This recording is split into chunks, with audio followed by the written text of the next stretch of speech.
Hello, नमस्कार प्यारे साथियों, मैं अरुण सक्सेना एक बार फिर से आप सभी का स्वागत करता हूं रोजगार विद अंकित ऑफिशियल ऐप पर। आप सभी प्यारे बच्चों का एक बार फिर से हार्दिक स्वागत, हार्दिक अभिनंदन है। आप सभी प्यारे बच्चे फटाफट से क्लास से जुड़ेंगे। आपकी पसंदीदा क्लास प्रारंभ हो चुकी है। इस क्लास में मैं आप लोगों को पवन नामक टॉपिक आगे बढ़ाऊंगा, पवन नामक टॉपिक को कंप्लीट कराऊंगा। ठीक है जी, जल्दी से क्लास से जुड़ेंगे। धर्मेंद्र सिंह जी, शिवपाल जाट जी, विवेकानंद मदेशिया जी, मिथिलेश कुमार स्टडी जी, हरविलास बघेल जी, ब्रजेश कुमार जी, राहुल पाल जी, नरेश पाल जी, शिवशंकर पटेल जी, शीलू जी, मंजीत यादव जी, चेतन पाटिल जी, राम स्नेही कुशवाहा जी, मनीष कुमार जी, आदित्य कुमार सिंह जी, निरंजन यादव जी, अमित कुमार यादव जी, वकील खान जी, आप सभी लोगों का हार्दिक स्वागत, हार्दिक अभिनंदन भाई। ठीक है जी, तो प्यारे बच्चे क्लास की स्टार्टिंग में करने जा रहा हूं। कल मैंने आपको स्थायी पवने, प्रचलित पवने, सन्मार्गी पवने, भूमंडलीय पवने, ग्रहीय पवने, टेरेस्ट्रियल विंड्स, इनको समझाया था, इनको कराया था।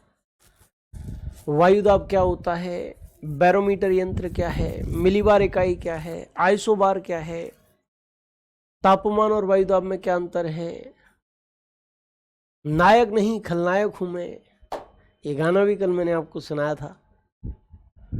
कोरियोलिस बल के बारे में भी आप लोगों को परिचित कराया था। बहुत अच्छी तरीके से आप समझ गए होंगे, अच्छी तरीके से, है ना। अच्छा, आज मैं पवन की एक विशेषता और बताने वाला हूं, है पवन की एक विशेषता और बताने वाला हूं, है उसको भी अच्छी तरीके से ध्यान रखिएगा आप, उसको भी अच्छे तरीके से ध्यान रखना आप। वो विशेषता क्या है, इस विशेषता को बताने के बाद मैं सीधे दूसरे प्रकार की पवनों की ओर चलूंगा। और दूसरे प्रकार की पवनें मौसमी पवनें होंगी, सीजनल विंड्स उनको हम लोग कहते हैं। ठीक है जी, चलिए। तो भैया वो विशेषता क्या है, जैसे मेरा जन्म, जैसे आपका जन्म, जैसे मान लीजिए नाम है आलोक शुक्ला जी, तो इनका जन्म एक शुक्ला परिवार में हुआ है, इसीलिए इनके नाम के पीछे शुक्ला पड़ गया। अब सोमदत्त शर्मा जी हैं, इनका जन्म शर्मा परिवार में हुआ है, नाम के पीछे शर्मा पड़ गया। वकील खान जी हैं, खान साहब के यहाँ जिनका जन्म हुआ इनकी, इसलिए इनका नाम वकील खान पड़ गया। तो जिस कुल में, जिस वंश में हम जन्म लेते हैं, उसी के अकॉर्डिंग हमारा नाम, सरनेम, गोत्र पड़ इत्यादि जो है पड़ जाता है। इसी प्रकार से पवनें जिस दिशा से प्रारंभ करती हैं, जा किस दिशा में रही ये फर्क नहीं पड़ता, जिस दिशा से पवनें स्टार्ट करती हैं अपनी गति को, वो दिशा ही मेरे बच्चे उन पवनों का नाम डिसाइड करती है।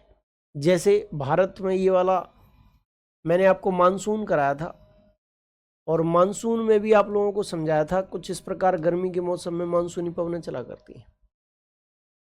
तो प्यारे बच्चे, इस मानसून को हम क्या कहते हैं, दक्षिण पश्चिम मानसून।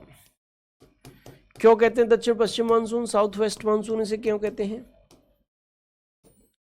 साउथ वेस्ट मानसून इसको हम क्यों कहते हैं, क्योंकि दक्षिण पश्चिम से उत्तर पूर्व की ओर चल रही है।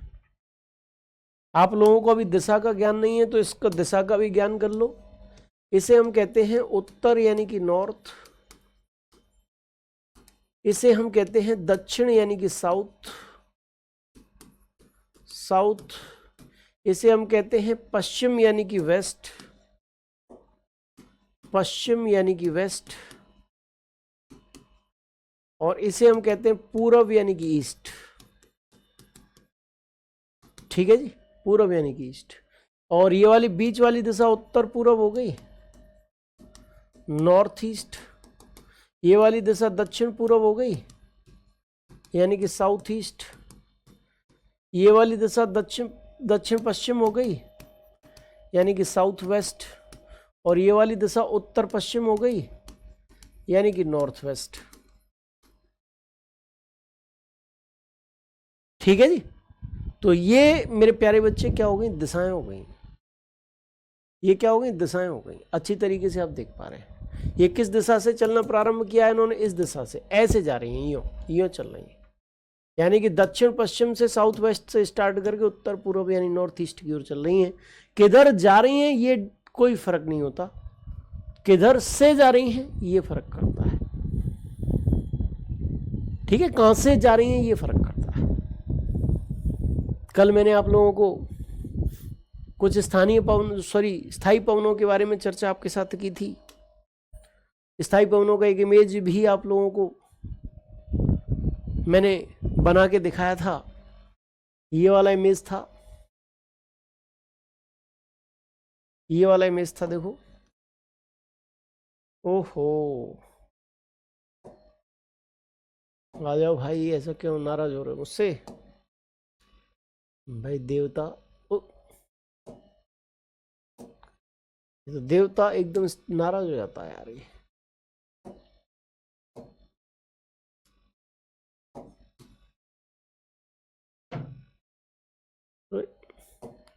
मैं भी मानूंगा नहीं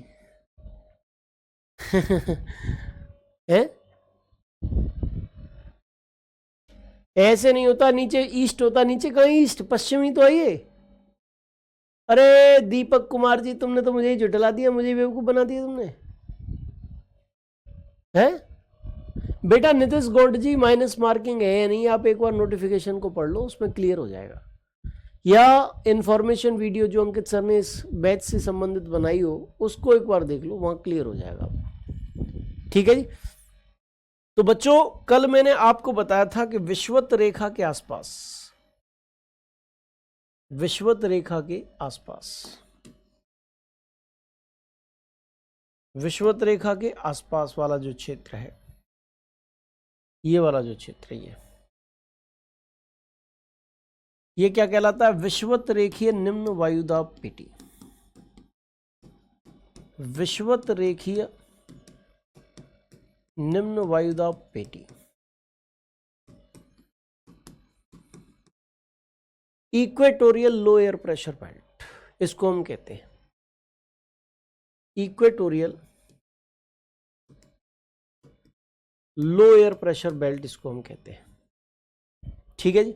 यहां पर क्या होता है, सूर्य की किरणें धरातल पर लंबवत चमकती हैं, धरातल गर्म होता है, हवा गर्म व हल्की होकर ऊपर उठ जाती है। और जब हवा गर्म व हल्की होकर ऊपर उठ जाएगी, इधर उधर से भी हवा आई, तुरंत गर्म व हल्की होकर ऊपर उठ गई, तो क्षैतिज हवाएं चलती नहीं है। आंधी तूफान का कोई डर ही नहीं है इस क्षेत्र में। इसीलिए इस क्षेत्र को शांत कटिबंध या डोलड्रम कहा जाता है। इस क्षेत्र को क्या कहते हैं? शांत कटिबंध या डोलड्रम कहते हैं बच्चे। इसके ऊपर मैंने कल आपको बताया था उपोष्ण उच्च वायुदाब पेटी, उपोष्ण उच्च वायुदाब पेटी, subtropical high air pressure belt, subtropical high air pressure belt. ये 10 डिग्री नॉर्थ से 10 डिग्री साउथ के बीच है। ये 23.5 डिग्री नॉर्थ से 35 डिग्री नॉर्थ के बीच है। इधर भी 23.5 से 35 डिग्री के बीच है।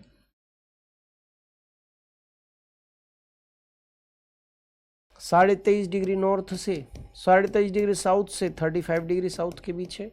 और ये भी क्या कहलाएगा? उपोष्ण उच्च वायुदाब पेटी।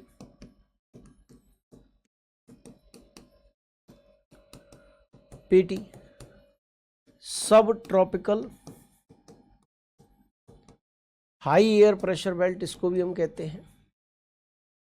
ऐसा क्यों होता है कि विषुवत रेखीय क्षेत्रों से हवाएं जो ऊपर उठी हैं वो दो दिशाओं में चलती, और चलते चलते हो गई वो ठंडी ठंडी हवा कैसे होती है? भारी भारी होकर जमीन पर बैठने लगी। यहां पर उच्च वायुदाब पेटियों का निर्माण हो गया। इन क्षेत्रों में भी हवा कहां से? ऊपर से बड़े स्लोली ऊपर से आराम से धीरे धीरे नीचे उतर रही है। वायुमंडलीय दशाएं यहां भी शांत होती हैं। पुराने जमाने में आप जानते थे कि जहाजों पर घोड़ों को लाद कर ले जाया करते थे। अब घोड़ों को लाद कर एक जगह से दूसरी जगह ले जाते थे कि जब भी हम पानी से उतरेंगे जमीन पे तो इन घोड़ों की सहायता से घुड़सवारी करके एक स्थान से दूसरे स्थान पर चलेंगे, खुद नहीं चलना पड़ेगा। अब जब इन क्षेत्रों में वो आते थे तो यहाँ पे वायुमंडलीय दशाएं बहुत शांत होती थी। अब वो आगे जहाज को खींचना, नाव को आगे खींचना बड़ा मुश्किल पड़ जाता था, तो जो एक्स्ट्रा घोड़े होते थे उनको समुद्र में ही फेंक दिया करते थे लोग इन क्षेत्रों में 23.5 से 35 डिग्री के बीच। इसीलिए इनको अस्वच्छांश कहा जाता है, हॉर्स लैटिट्यूड कहा जाता है, अस्वच्छांश। इन क्षेत्रों में बर्फ ढकी रहती है भाई, बर्फ जमी रहती है, इसीलिए ध्रुवीय उच्च वायुदा पेटी इनको कहेंगे। ध्रुव के आसपास ध्रुवीय उच्च वायुदा पेटी, कल भी मैंने आपको बताया था। Polar high pressure belt, polar high कह लो बस केवल, ठीक है। और नीचे भी सेम कंडीशन है, ये भी ध्रुवीय उच्च वायुदा पेटी है।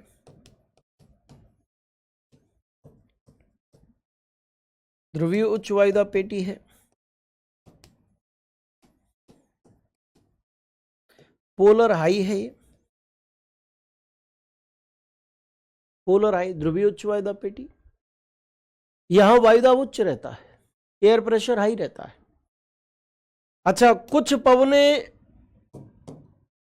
कुछ गर्म पवने, गर्म पवनों को लाल कलर से बना रहा हूं, इस उच्च वायुदाब क्षेत्र की ओर से चली, क्योंकि यहां ऊपर से नीचे हवा उतर रही है तो नीचे की हवा भी तो इधर उधर सरकेगी, तो कुछ हवा ऐसे चलने लगी, लेकिन ये गर्म क्षेत्रों से चल रही है इसलिए गर्म है। और कुछ हवा ध्रुवीय क्षेत्रों में भी उच्च वायुदाब है, कुछ नीचे नीचे इधर सरक रही है हवा, ये ठंडी हवा है। और ये दोनों की दोनों हवाएं आपस में टकराएंगी, टकरा कर ऊपर उठ जाएंगी और यह जमीन पर एक सब ट्रॉपिकल लो एयर प्रेशर बेल्ट बन जाएगा। ठीक है जी, सब ट्रॉपिकल लो एयर प्रेशर बेल्ट बन जाएगी, उपध्रुवीय निम्न वायुदाब पेटी बन जाएगी। क्या बन जाएगी? उपध्रुवीय निम्न वायुदाब पेटी।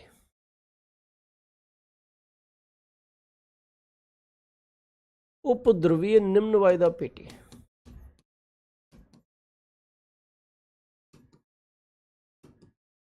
सब पोलर लो, सब पोलर लो, उपध्रुवीय निम्न वायुदाब पेटी।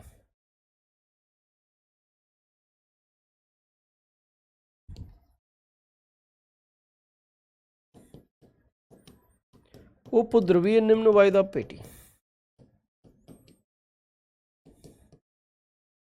सब पोलर लो, सब पोलर लो कहेंगे, उपध्रुवीय निम्न वायुदाब पेटी कहेंगे। ये 45 से लगभग 66.5 डिग्री, 66.5 डिग्री नॉर्थ के बीच, या 45 डिग्री साउथ से 66.5 डिग्री साउथ के बीच मिलेंगी। इन पेटियों के बीच उच्च वायुदाब क्षेत्र से निम्न वायुदाब क्षेत्र की ओर पवनें चला करती हैं, जिसे स्थायी पवन, ग्रहीय पवन, पछुआ पवन इनके नामों से पुकारते हैं। 3 प्रकार की वो पवनें हैं। कल मैंने बताया था ये व्यापारिक पवनें ये रही, ऐसे चलती हैं, ठीक है जी, ऐसे चलती हैं, ये व्यापारिक पवनें हैं। ये क्या है? व्यापारिक पवनें, व्यापारिक पवनें, ट्रेड विंड्स, ट्रेड विंड्स। अच्छा, उत्तरी गोलार्ध में इनकी दिशा कैसी होती है? दक्षिण पूर्व से दक्षिण पूर्वी व्यापारिक पवन। और उत्तरी गोलार्ध में इनको क्या कहेंगे? उत्तर पूर्वी व्यापारिक पवन, क्योंकि उत्तर पूर्व से स्टार्ट हो रही हैं, दक्षिणी गोलार्ध में दक्षिण पूर्व से स्टार्ट हो रही हैं, इसलिए दक्षिणी गोलार्ध में इनको क्या कहेंगे? दक्षिण पूर्वी व्यापारिक पवन, दक्षिण पूर्वी व्यापारिक पवन। और उत्तरी गोलार्ध यानी विषुवत रेखा के ऊपर इनको क्या कहेंगे? उत्तर पूर्वी व्यापारिक पवन, उत्तर पूर्वी व्यापारिक पवन। क्लियर है? अच्छा, इस क्षेत्र में हवा ऐसे चलेगी, इनको क्या कहेंगे? पछुआ पवनें कहेंगे। पछुआ पवनें कैसे चलती हैं? ऐसे चलती हैं, कल मैंने बताया था, कोरियोलिस बल के प्रभाव के कारण। दक्षिणी गोलार्ध में ऐसे चलती हैं, कोरियोलिस बल के प्रभाव के कारण ऐसे चल रही हैं, ऐसे चल रही हैं। इनको इस गोलार्ध में हम क्या कहेंगे? दक्षिण पश्चिमी पछुआ पवन, दक्षिण पश्चिम पछुआ पवन, पछुआ पवन, साउथ वेस्ट वेस्टर्लीज। और इस क्षेत्र में इसको क्या कहेंगे? उत्तर पश्चिमी पछुआ पवन, उत्तर पश्चिमी पछुआ पवन, north west westerlies, north west westerlies. और इस क्षेत्र में क्या कहेंगे भाई, आप पवनें ऐसे चलेंगी और कोरियोलिस बल पुनः उनको मोड़ेगा, कुछ इस प्रकार पवनें चलने लगेंगी ऐसे करके यूं। उत्तरी गोलार्ध में इन्हें क्या कहेंगे, नॉर्थ ईस्ट ध्रुवीय पवन, उत्तर पूर्वी ध्रुवीय पवन, उत्तर पूर्वी ध्रुवीय पवन, नॉर्थ ईस्ट पोलर विंड्स। ठीक है जी। और दक्षिणी गोलार्ध में कैसे चलेंगी, ये कुछ ऐसे चल रही होंगी ऐसे। और दक्षिणी गोलार्ध में इन्हें क्या कहेंगे, दक्षिण पूर्वी ध्रुवीय पवन,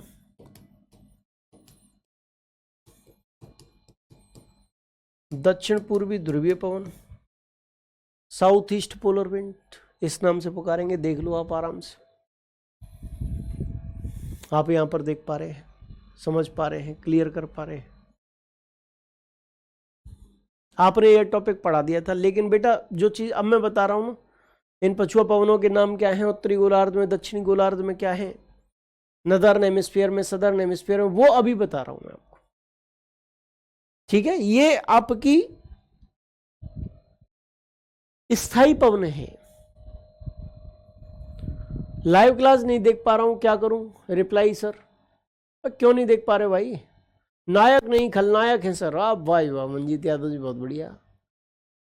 ये कल वाला डिस्कस कर रहे हैं। हाँ बेटा, थोड़ा डीप डिस्कस कर रहा हूं। रंजना जी, हेलो सर, आप बहुत अच्छा पढ़ाते हैं। रमाकांत राजवर जी का बहुत बहुत धन्यवाद।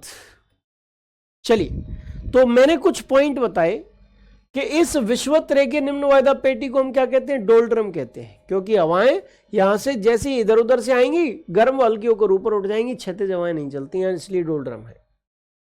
घोड़ों को पुराने जमाने में नावों से समुद्र में फेंक दिया जाता था 23.5 से 35 डिग्री के बीच, इसीलिए इनको हम लोग क्या कहते हैं, स्वच्छांश, हॉर्स लैटिट्यूड कहते हैं।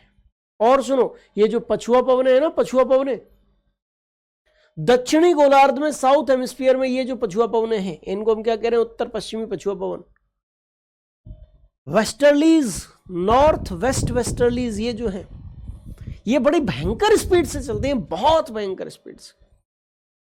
जो नाव इत्यादि चलाने वाले नाविक हैं उनको इनकी प्रचंडता का अनुभव होता है, इसीलिए इनको गरजती चालीसा, भयंकर 50, चीखता 60, furious 40s, roaring 40s, furious 50s, shrieking 60s, ये नाम उनके द्वारा दिए गए पछुआ पवनों को। ये नाम में आप ये 2-4 पॉइंट आपको बताना चाहता था, इसीलिए ये मैंने डीप कराया है। ठीक है, विषुवत रेखीय निम्न वायदा पेटी को, विषुवत रेखीय निम्न वायदा पेटी को वायुदाब पेटी, equatorial low air pressure belt, low air pressure belt को शांत कटिबंध या डोल्ड्रम कहा जाता है, डोल्ड्रम कहा जाता है। क्या कहा जाता है, शांत कटिबंध कहा जाता है या फिर डोल्ड्रम कहा जाता है। किसको कहा जाता है, विषुवत रेखीय निम्न वायदा पेटी को, equatorial low air pressure belt को कहा जाता है। अच्छा, इसके बाद मैंने बताया था कि उपोष्ण उच्च वायदा पेटी को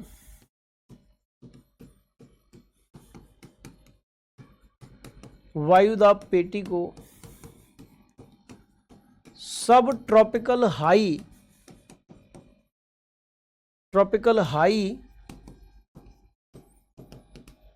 एयर प्रेशर बेल्ट को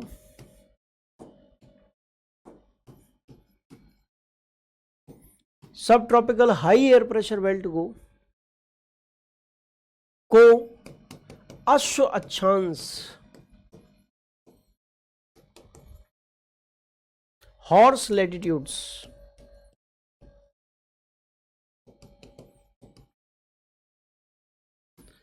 के नाम से जाना जाता है।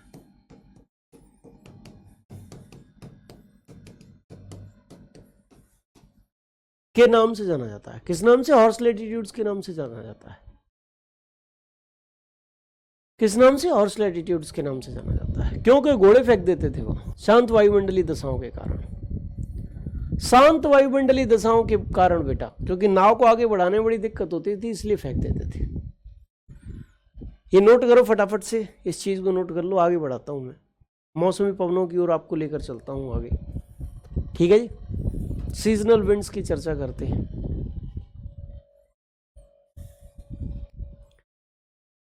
आपने बहुत ज़्यादा लिख दिया सर, गोलमाल हो गया। बेटा कल भी लिखा था ये इमेज, तो पिछला वाला मैंने कल भी बनाया था, तो गोलमाल की तो कोई बात ही नहीं है। थोड़ा सा मैंने डीप कराया है। सर जी आज तबीयत ठीक नहीं है, मन नहीं लग रहा, कोई बात नहीं बेटा, रेस्ट करो फिर। ठीक है जी। सर मेरे यहाँ पछुआ चलती हैं। भाई वाह, तुम तो बहुत बढ़िया आदमी हो यार, पछुआ पवन चलती हैं तुम्हारे यहाँ। चलिए नेक्स्ट है कि पछुआ पवनों को वेस्टर्लीज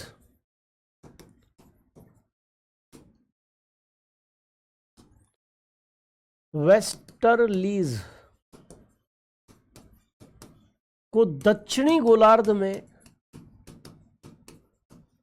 साउथ हेमिस्फीयर में,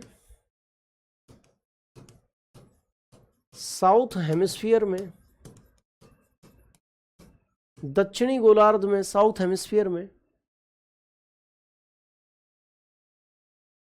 नाविकों के द्वारा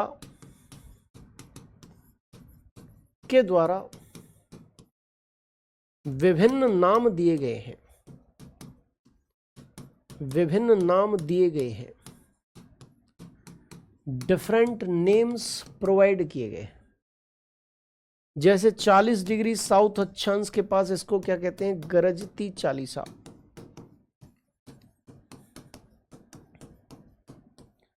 रोअरिंग फोर्टीज,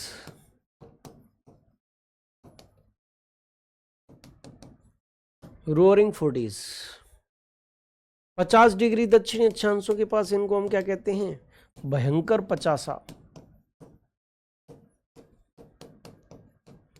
फ्यूरियस फिफ्टीज।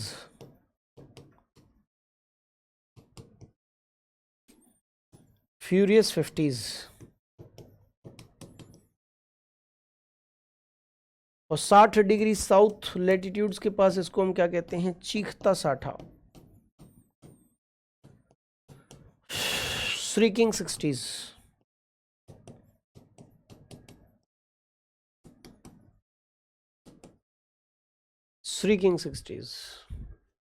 ये नाम है। गरजती चालीसा, भयंकर पचासा, चीखता साठा। फटाफट से कॉपी कर लो। सर आप 30 सेकंड भी नहीं देते लिखने के लिए। बेटा जब मैं लिखता हूं तब भी तो आप लिखते हो, और जब मैं खुद लिख लेता हूं उसके बाद तो मैं एक्स्ट्रा समय दे रहा हूं। इसमें ये क्या कम है? अगर पूरा के पूरा समय तो मैं लिखने के लिए दे दूंगा तो पूरी क्लास तो लिखने में खत्म हो जाएगी। हामिद जी थोड़ा समझने का प्रयत्न भी किया करिए।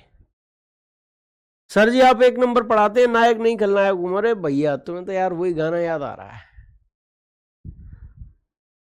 सर सब शादी कर लो सर, मन नहीं लगता। अरे मेरी तो ब्याह हो गया यार, बहुत पहले हो गया रंजीत कुमार जी, मेरा तो ब्याह हो गया पहले ही। मेरे यहाँ अगुआ पवन चलता है सर। अच्छा जी भैया बहुत बढ़िया। सर जब ये चले तो हनुमान चालीसा पढ़नी चाहिए। हाँ हनुमान जी जरूर बचा सकते हैं एकदम से तीव्र रफ्तार से हैं। चलिए बहुत अच्छा, कम से कम विश्वास तो है हनुमान जी पे है। ठीक है भाई आगे बढ़े, अब लिख लिया होगा। अब इसके बाद भाई दूसरे प्रकार की पवनों की चर्चा हम करेंगे। अच्छा इस वाले स्लाइड में अगर आपने कोई चीज नोट नहीं की है, कल वाले जो इमेज था आपने कल जो बनाया था उसमें अगर कोई चीज छूट रही हो, कोई चीज नहीं लिख पाए हो, जो एक्स्ट्रा चीजें लिखी हैं, जैसे ये वाला शब्द लिखा है एक्स्ट्रा, ये वाला शब्द, ये वाला शब्द, ये वाला शब्द, ये वाला शब्द एक्स्ट्रा लिखा, ये वाला शब्द एक्स्ट्रा लिखा, इनको कॉपी कर सकते हो आप। टाइम है, मैं टाइम दे रहा हूं आपको। ठीक है जी, जल्दी से फटाफट से नाम नेम्स इनके लिख सकते हैं। फिर मैं सीजनल विंड्स की ओर आपको आगे लेकर चल रहा हूं, आपको मैं मौसमी पवनों की ओर लेकर चलता हूं बच्चे। ठीक है, फिजिकल कब तक होगी बेटा? जैसी होगी तो आपको अपडेट किया जाएगा निश्चित तौर पर। ठीक है, आपको ज्योग्राफी एक बार में ऐसी पढ़ा देना चाहता हूं मैं कि जब भी आप ज्योग्राफी पढ़ो तो आपको ज़्यादा दिक्कत ना हो। ठीक है जी, किसी भी एग्जाम के लिए बैठो एक बार पढ़ो बस, मस्त रहो। बहुत अच्छी बात, ये भी कॉपी कर लिया होगा आपने, हैं। चलिए अब हम बात करते हैं भाई मौसमी पवनों की, सीजनल विंड्स। मौसमी पवनें,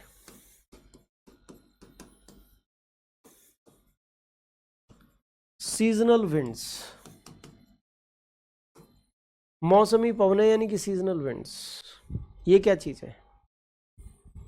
किसे कहते हैं मौसमी पवन, किसे कहते हैं सीजनल विंड? वे पवनें जो ऋतु के अनुसार अपनी दिशा परिवर्तित कर लेती हैं, उन पवनों को मौसमी पवन कहा जाता है। वे पवनें जो मौसम के अनुसार, ऋतु के अनुसार अपनी दिशा को परिवर्तित कर लें, उनको बच्चे क्या कहा जाता है? मौसमी पवन कहा जाता है, उनको सीजनल विंड कहा जाता है। ठीक है जी। जैसे मानसूनी पवन है, गर्मी में उनकी दिशा अलग है, सर्दी में उनकी दिशा अलग है। तो क्या मौसम के अनुसार, ऋतु के अनुसार अपनी दिशा को परिवर्तित करती हैं, और इसीलिए बेटा इनको मौसमी पवन कहा जाता है, सीजनल विंड कहा जाता है। वे पवनें जो मौसम के अनुसार, मौसम या ऋतु के अनुसार, अंग्रेजी में इसको हम क्या कहते हैं? वेदर और सीजन के अनुसार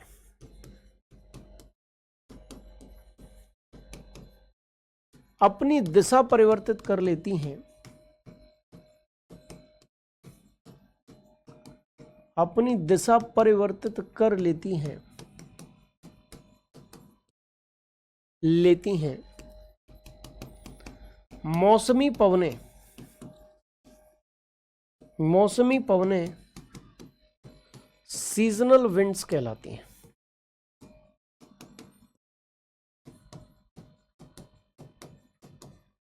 मौसमी पवनें सीजनल विंड्स कहलाती हैं। क्या कहलाती हैं? मौसमी पवन कहलाती हैं, सीजनल विंड्स कहलाती हैं। बोलो क्लियर हुआ कि नहीं हुआ?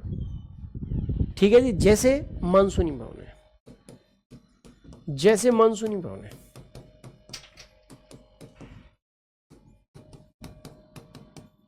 इनको तो आप पढ़ ही चुके हो, इंडियन ज्योग्राफी में भारत की जलवायु जब कराई थी। अच्छा, इसके अलावा दूसरी है पर्वत समीर व घाटी समीर। पर्वत समीर व घाटी समीर, यानी कि mountain breeze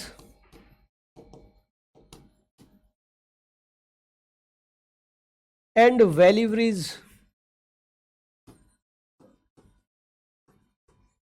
mountain breeze and valley bridge.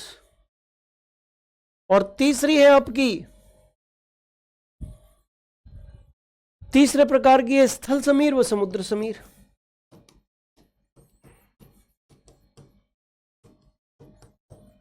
स्थल समीर व समुद्र Sameer, land breeze and sea breeze. Land breeze and sea breeze, ये देख लो आप आराम से, अच्छी तरीके से देख सकते हो आप। ठीक है, चलिए मानसूनी पवनों को आप समझ चुके हैं। अब जरा हम, सर जी ज्योग्राफी कंप्लीट हो जाए तो एक बार नदी तंत्र मोटा मोटा बता देना। अच्छा जी, आप कैप क्यों पहने हो? सर्दी लग रही है क्या? सर बेटा कैप इसलिए पहन रखी है, बाल उड़ गए मेरे। हाँ ठीक है जी। देखिए यहां पर ये एक इमेज है, इसमें दिन की स्थिति है। इस वाले इमेज में दिन की स्थिति है, सूर्य नारायण निकले हुए हैं, सन यानी कि सूर्य नारायण निकले हुए हैं। ये स्थल है,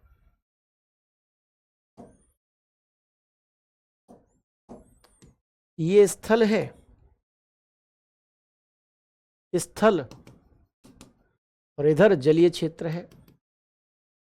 जल, वाटर, वाटर है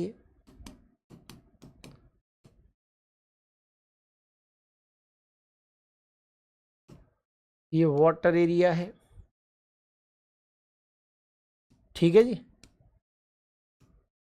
ये वाटर एरिया है। दिन के समय क्या होता है कि धरातल जल्दी गर्म और जल्दी ठंडा होता है, जल देर से गर्म और देर से ठंडा होता है। दिन के समय धरातल जल्दी गर्म होगा, अपेक्षाकृत जल के अपेक्षाकृत इस क्षेत्र का तापमान ज्यादा होगा। यहां 40 डिग्री सेंटीग्रेड तापमान है तो यहां 35 डिग्री सेंटीग्रेड तापमान होगा, यानी अपेक्षाकृत ये क्षेत्र अधिक गर्म होगा इस क्षेत्र के, जलीय क्षेत्र के अपेक्षाकृत। जो क्षेत्र गर्म होता है वहां हवा हल्की होकर ऊपर उड़ जाती है और वहां निम्न वायुदाब का निर्माण करती है। लो प्रेशर निम्न वायुदाब, कैसा वायुदाब बनता है? निम्न वायुदाब बन जाता है, लो प्रेशर बन जाता है। और जहां ये जो जलीय क्षेत्र है वहां अपेक्षाकृत क्या है? तापमान कम है, तापमान कम है, टेम्परेचर कम है। तापमान कम है तो यहां की हवा भी अपेक्षाकृत कैसी होगी? ठंडी। ठंडी हवा कैसी होती है? भारी भारी होकर नीचे बैठती है, यहां उच्च वायुदाब बन जाएगा, हाई प्रेशर, उच्च वायुदाब, हाई एयर प्रेशर। और पवनें कैसे चलती हैं? हमेशा उच्च वायुदाब क्षेत्र से निम्न वायुदाब क्षेत्र की ओर चलती हैं। उच्च वायुदाब कहां? यहां पर। निम्न वायुदाब कहां? यहां पर। और ये किस क्षेत्र से चल रही है? जलीय क्षेत्र से, समुद्र से स्थल की ओर चल रही है। इसको जल की जगह समुद्र भी कह सकते हो, समुद्र। ये कहां से कहां की ओर चल रही है? समुद्र से स्थल की ओर, इसीलिए इसको क्या कहते हैं? समुद्र समीर कहते हैं,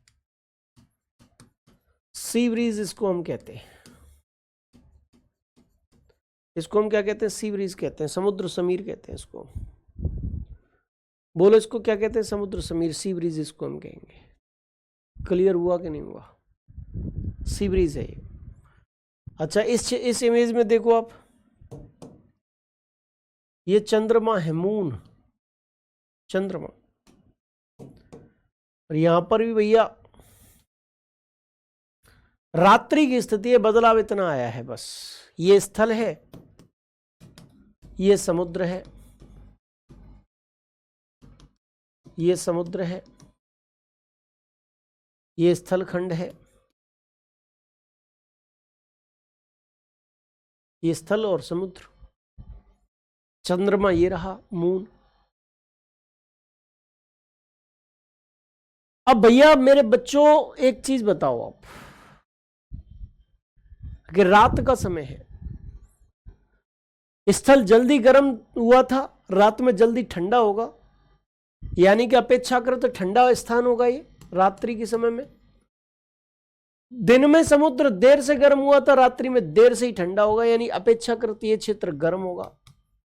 जो क्षेत्र गर्म होगा वहां की हवा हल्की होकर ऊपर उठ जाएगी, यहां निम्न वायुदाब क्षेत्र का निर्माण हो जाएगा, निम्न वायुदाब बन जाएगा। और जो क्षेत्र ठंडा है वहां ठंडी वो भारी होकर हवा नीचे बैठेगी, यहां वहां उच्च वायुदाब बन जाएगा, high air pressure, high pressure. ठीक है, पवनें हमेशा कहां की ओर चलती हैं? हाई से लो की ओर चलती है। कहां से चल रही है? स्थल से समुद्र की ओर, इसीलिए इसको क्या कहेंगे? स्थल समीर, लैंड ब्रीज। क्या कहेंगे? लैंड ब्रीज तो हम कहेंगे। यानी कि दिन में समुद्र से स्थल की ओर और रात्रि में स्थल से समुद्र की ओर पवनें चला करती हैं। और यही कारण है जो तटीय इलाके होते हैं ना, जैसे मुंबई है, मुंबई। अब इस मुंबई में अब तुम सोचो कि इस समय कौन सा महीना चल रहा है? अप्रैल का खत्म होने वाला है, मई जून ये आने वाला है। मई जून में भी यहां बहुत ज्यादा गर्मी महसूस नहीं होगी, क्योंकि उस गर्मी को बैलेंस कर देंगी ये। दिन में अलग दिशा में चल रही पवन, रात्रि में अलग दिशा में चल रही है, तो बैलेंस कर देंगी, मौसम यहां सुहावना पाया जाएगा। इन पवनों की वजह से ही तटीय क्षेत्रों में, तटीय इलाकों में, तटीय शहरों में मौसम सुहावना होता है। चाहे वो मुंबई हो, चाहे मंगलुरु हो, कोई भी क्षेत्र क्यों ना हो, मौसम सुहावना होगा, ना बहुत ज्यादा गर्मी ना बहुत ज्यादा सर्दी बच्चों। ठीक है। अच्छा, पर्वत समीर और घाटी समीर क्या होती है?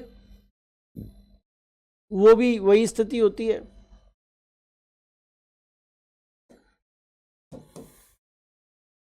सूर्य देवता है, सन। सूर्य की किरणें सीधी सीधी कहां पड़ रही होंगी? इस पर्वतीय क्षेत्र पर पड़ रही होंगी। घाटी क्षेत्र में सूर्य की किरणें बहुत थोड़ी अपेक्षाकृत ज्यादा दूरी तय करके जा रही होंगी, तिरछी भी पड़ रही होंगी। तो दिन के समय क्या होगा? दिन के समय में तापमान कहां का ज्यादा रहेगा? तापमान ज्यादा रहेगा पर्वत का। यहां कैसा तापमान रहेगा? उच्च तापमान। और तापमान उच्च होगा यानी कि ये गर्म क्षेत्र रहेगा, ये क्षेत्र ठंडा रहेगा। जो क्षेत्र गर्म होता है वहां लो प्रेशर बन जाता है, जो क्षेत्र ठंडा होता है वहां हाई प्रेशर बन जाता है। पवनें हाई प्रेशर से लो प्रेशर की ओर चला करती हैं, यानी कि इन पवनों को हम क्या कहेंगे? इन पवनों को हम घाटी समीर कहते हैं। घाटी समीर कहते हैं। इन पवनों को हम वैली ब्रीज कहते हैं। इन पवनों को हम क्या कहते हैं? वैली ब्रीज कहते हैं, घाटी समीर कहते हैं। बोलो, वैली ब्रीज, घाटी समीर कहते हैं। क्यों? क्योंकि घाटी से पर्वत की ओर चल रही हैं, इसीलिए घाटी समीर कहते हैं। अब रात में स्थिति देखो, रात में स्थिति विपरीत हो जाती है। स्थिति विपरीत कैसे हो जाती है भाई? सर आपका फेस मेरे फूफा जी से मिलता है। हाँ बना लो मुझे फूफा, मैं तो समझ रहा हूँ यादव जी तुम आ गए डिफेंस चैनल से यहाँ पे, और मुझे बेवकूफ़ बना लो तुम, और कुछ नहीं है। मैं समझ रहा हूँ तुम डिफेंस चैनल से आए हो, तुम्हारी पहचान मुझे उजागर हो गई, बस खत्म बात। अब तुम अपने शब्द बाण चला रहे हो, स्पष्ट कह दो। स्पष्ट बोल दो भाई, क्या करें? देखो यहां पर ये मून है, चंद्रमा। दिन के समय में जो क्षेत्र गर्म होगा, रात्रि में वो क्षेत्र जल्दी ठंडा भी हो जाएगा, क्योंकि जो ऊष्मा का अच्छा अवशोषक होता है उतना ही अच्छा उत्सर्जक भी होता है। रात्रि में तीव्र गति से उत्सर्जन कर देगा ऊष्मा का, ये क्षेत्र ठंडा हो जाएगा। और जो क्षेत्र देर से गर्म हुआ था वो देर से ही ठंडा होगा, यानी कि अच्छा उत्सर्जक, अच्छा अवशोषक अच्छा उत्सर्जक भी होता है, और बुरा अवशोषक बुरा उत्सर्जक भी होता है। एक अच्छा बारे में पढ़ा होगा। ये क्षेत्र रात्रि में अपेक्षाकृत गर्म रहेगा, घाटी वाला, वैली वाला। जो क्षेत्र ठंडा होता है वहां पर हवा ऊपर से बैठती है, हाई प्रेशर का निर्माण होता है। जो क्षेत्र गर्म होता है वहां पर लो प्रेशर का निर्माण होता है। पवनें हमेशा उच्च वायुदाब क्षेत्र से निम्न वायुदाब क्षेत्र की ओर चलने लगती हैं, और इसको पर्वत समीर के नाम से हम लोग जानते हैं। पर्वत समीर, माउंटेन ब्रीज, माउंटेन ब्रीज के नाम से हम लोग पुकारते हैं, पर्वत समीर के नाम से हम लोग पुकारते हैं। क्लियर है? तो ये मेरे प्यारे बच्चे पर्वत समीर और घाटी समीर, स्थल समीर और समुद्र समीर आपने देखी। ये मौसमी पवनें हैं, सीजनल विंड्स हैं। और तीसरे प्रकार की पवनें हैं स्थानीय पवनें। तीसरे प्रकार की पवनें कौन सी हैं? स्थानीय पवनें, लोकल विंड्स। लोकल विंड्स ये सबसे महत्वपूर्ण है आपके लिए। यहां से क्वेश्चन आपसे पूछा जा सकता है, सबसे इंपॉर्टेंट चीज है, यहां से क्वेश्चन बनेगा, पूछने की प्रबल संभावना रहेगी क्वेश्चन को। ठीक है जी। बरमुडा ट्रायंगल बेटा अंकुर जी अभी समुद्र विज्ञान कराएंगे तब बताएंगे आपको, ठीक है जी, तब बताएंगे। स्थानीय पवनें क्या होती हैं, लोकल विंड्स क्या होती हैं, जरा ये भी देख लो। मान लो एक धरातल है, यहां हाई प्रेशर है और यहां लो प्रेशर है, और स्थान विशेष में वायुदाब के अंतर के कारण जो पवनें चला करती हैं उनको स्थानीय पवन कहा जाता है। जैसे भारत के उत्तर पश्चिम में, पाकिस्तान में लू पवन चलती है, एक भारत और पाकिस्तान के छोटे से क्षेत्र को प्रभावित करती है। गर्मी के मौसम में वो लू होती है। स्थानीय पवनों से दो प्रकार के क्वेश्चन बनते हैं। एक तो पवन कहां से कहां की ओर चलती है, पवन कहां से कहां की ओर चलती है, और दूसरा क्वेश्चन ये बनता है, एक तो पहला क्वेश्चन क्या कि पवनें कहां से कहां की ओर चलती हैं,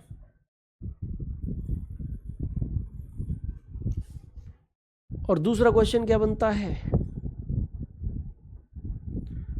कि इन पवनों की प्रकृति कैसी होती है। ये पवन गर्म है कि ठंडी है,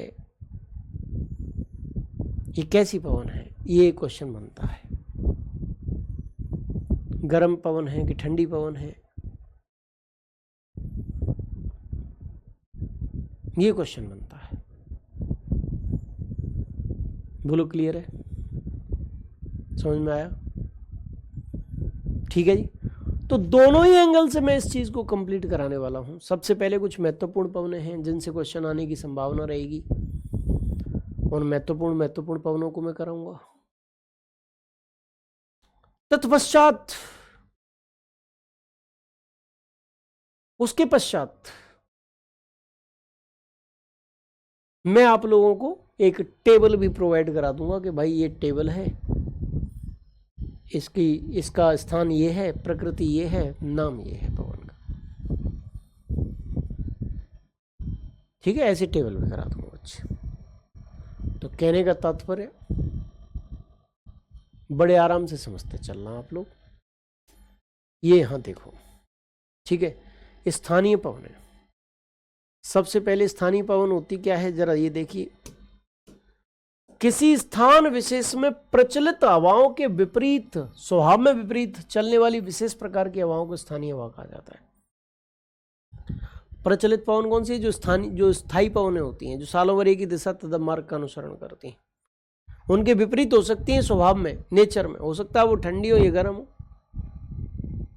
उनको स्थानीय पवन कहा जाता है, लोकल विंड कहा जाता है। कॉपी करिए फटाफट से, उतारिए फटाफट से। सर गर्मियों में गोल बवंडर की हवाएं क्यों चलती हैं? चक्रवात कराऊंगा भाई नेक्स्ट टॉपिक, तब बताऊंगा उसको मैं। सर आप ब्रह्मानंद की तरह हो। ब्रह्मानंद कौन है मुझे तो पता ही नहीं है? ब्रह्मानंद कोई बाबा तो नहीं है? ब्रह्मानंद कौन है मुझे यही नहीं पता। ब्रह्मानंद कौन है? रौनक जी, तुम नए नए नाम निकाल रही हो मेरे, हैं? हाँ, गोल गोल बाउंडर चलता है, उसे हम कहते भूत भूत भूत। जब मैं छोटा था, गांव में रहता था और कपड़े नहीं पहनता था, अंडरवियर से ही रहता था, बनियान भी नहीं पहनता था शरीर पे, और खेतों में जो खेलते रहते थे हम लोग, 4-6 लोग जो थे। वहां दोपहर के 2 बजे के करीब जो तापमान सबसे ज्यादा होता है, उस समय एकदम से गोल गोल बाउंडर चलता था। हमने कहा भूत आ गया, भूत भूत भूत, भागो भागो भागो। ये हल्का चक्रवात होता है बेटा, अभी चक्रवात आएगी जब बताऊंगा आपको, ठीक है? चलो, तो ये नोट कर लिया होगा आपने। अच्छा, ये हवाएं तापमान तथा वायुदाब के स्थानीय अंतर से चलती हैं। ये बहुत ही छोटे क्षेत्र को प्रभावित करती हैं। ध्यातव्य है कि इन हवाओं का संबंध क्षोभमंडल की निचली परत तक ही सीमित रहता है, और प्रमुख स्थानीय हवाएं निम्नलिखित हैं। क्यों चलती हैं? वायुदाब के अंतर के कारण छोटे से क्षेत्र को प्रभावित करती हैं, और जाहिर सी बात है धरातल के आसपास चलती है, यानी कि क्षोभमंडल से संबंधित है ये। अब प्रमुख हवाएं निम्नलिखित हैं, मैं बताने आपको जा रहा हूं, समझाने आपको जा रहा हूं। Rahul Kumar ji, I love you too sir. अरे भाई वाह, बहुत बढ़िया। तुम तो आई लव यू बोलो, मैं कहूँगा आई लव यू टू। तो मेरे शब्द बोल दिए यार तुमने, हैं? यानी तुम्हें बोलना नहीं आता, अभी प्रैक्टिस कर रहे हो तुम, अच्छी बात है। चलिए भाई फटाफट से करिए, जल्दी से जल्दी से। सर आप छोटे भी थे कि? नहीं, मैं तो एकदम मम्मी के पेट से बड़ा पैदा हुआ हूँ, एकदम डायरेक्ट मास्टर बना के निकाला उन्होंने, नेट क्वालिफाई एकदम। मम्मी के पेट में ही मैंने नेट क्वालिफाई कर लिया। अभिमन्यु ने वो सीखा था ना, वो ऐसे नेट क्वालिफाई कर लिया, सीधा पढ़ाने लग गया। ज्योग्राफी पढ़ के निकला था। मम्मी जब मैं पेट तब में था तो मम्मी रोज ज्योग्राफी का पाठ पढ़ाती थी मुझे, भोले बाबा की तस्वीर रख के ज्योग्राफी पढ़ाते करते हैं, पेट से सीख गया मैं। ऐसी बातें करते हो यार, सोचा तो करो कम से कम। अच्छा, सबसे पहली हवा भैया मैं चिनूक के बारे में चर्चा करूंगा। चिनूक पवन, चिनूक। अगर हम चिनूक की बात करें बच्चे, तो सबसे पहली बात तो ये आएगी कि चलती कहां है। उत्तरी अमेरिका महाद्वीप में चलती है, रॉकी पर्वत पर चलती है, रॉकी पर्वत पर चलती है, उत्तरी अमेरिका महाद्वीप में चलती है।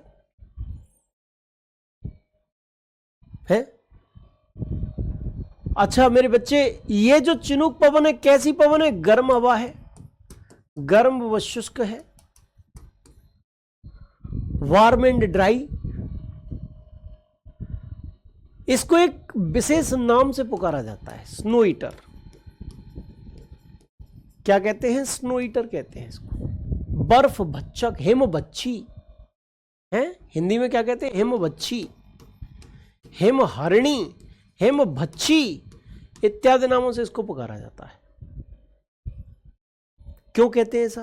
क्योंकि रॉकी पर्वत के ऊपर जो बर्फ जमी हुई है ना, इसके प्रभाव से वो गलने लगती है, पिघलने लगती है, मेल्ट होने लगती है। जब वो मेल्ट होने लगेगी तो जो पशुपालक होते हैं ना, उनको लाभ हो जाता है, क्योंकि जो चारागाह होते हैं वो बर्फ मुक्त हो जाते हैं, अब पशुपालन कर सकते हैं आराम से।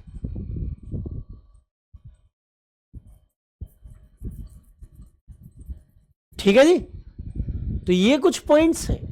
हिम बच्छी, हिम हरणी, स्नो ईटर किसे कहते हैं? चिनूक को कहां चलती है? रॉकी पर्वत, उत्तरी अमेरिका पर। कैसी प्रकृति है? गर्म व शुष्क, और पशुपालकों के लिए लाभदायक है। ये स्नो ईटर है ना, इसीलिए पशुपालकों के लिए लाभदायक है, के लिए लाभदायक। ये भी इसकी विशेषता है भाई। ठीक है। हाँ, चिनूक हेलीकॉप्टर का भी नाम है भाई। ठीक है, चलो। चिनूक शब्द अमेरिका के रेड इंडियन आदिवासियों की भाषा से लिया गया है, जिसका अर्थ है हिम बच्छी या हिम हरणी, स्नो ईटर। उत्तरी अमेरिका के रॉकी पर्वत श्रेणियों के पूर्वी ढाल के सहारे दक्षिण में कोलोराडो के दक्षिणी भाग से उत्तर में कनाडा के ब्रिटिश कोलंबिया प्रांत तक शुष्क व गर्म दक्षिण पश्चिमी पवन के रूप में प्रवाहित होती है। या फिर हम ऐसे कह सकते हैं कि उत्तरी अमेरिका महाद्वीप में रॉकी पर्वत श्रेणियों के पूर्वी ढाल के सहारे शुष्क व गर्म दक्षिण पश्चिमी पवन के रूप में प्रवाहित होती है। इतना आप कर लो, उतारो फटाफट से, कॉपी करते चलो। ये चिनूक को ही कराऊंगा, इसके बाद कल नेक्स्ट जो स्थानीय पवन है कल कराऊंगा भाई। आज इतना ही रखेंगे बस, यहीं तक। ठीक है बच्चे, बहुत अच्छी बात है, आप अच्छी तरीके से पढ़ रहे हो। नोट भी कर लो फटाफट मेरे साथ साथ। पवनों अच्छी तरीके से समझा दिए मैंने तुम्हें। पवनों से क्वेश्चन आएगा, शायद भगवान ने चाहा तो तुम कर ही जाओगे। चलिए भाई आगे बढ़ते हैं। और बसंत काल में इनकी गर्मी से तापमान यकायक बढ़ जाता है, हिम पिघलन तेजी से होने लगता है। इन्हीं पवनों को चिनूक कहते हैं। ये पशुपालकों के लिए लाभदायक होती हैं। इसके आगमन से चारागाह बर्फ मुक्त हो जाते हैं। ये पॉइंट है चिनूक से। हो गई चिनूक। ठीक है, हिम बच्छी, हिम हरणी, स्नो ईटर, चिनूक इसी के नाम है। रॉकी पर्वत पर चलती हैं, गर्म व शुष्क है, पशुपालकों के लिए लाभदायक है। ये पॉइंट है भाई। ठीक है, चलिए। सर बहुत जवान है। हाँ, और मैं 30 साल की उम्र में बूढ़ा तो ही ना होऊंगा, जवान ही रहूंगा अभी। हमारे गांव में लू कहते हैं। हाँ, लू लू लू लू कहते हैं भाई। राम राम सर जी, कल मिलते हैं। बहुत बढ़िया बेटा, bye bye, tata bye bye.